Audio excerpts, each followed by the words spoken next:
እርካታ በገንዘብ በመብል መጠጥ ከተገደበ በጉብዝናው ጊዜ የፈጠረውን ሰው ካላሰበ ኋላ በእድሜው ምሽት እንዳይጸጸት ካሁኑ ይንቃ።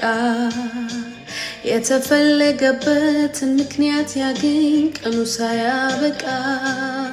በምድር ላይ ያስገኘን በሰማያት ያለ ዓላማ ሰጥቶናል የምንኖርበት ከቁስ በዘለለ።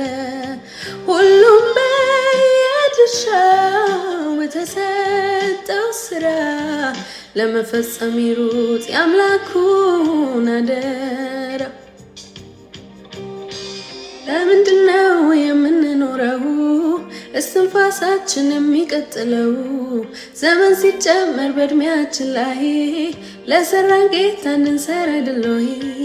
ለምንድነው የምንኖረው እስትንፋሳችን የሚቀጥለው?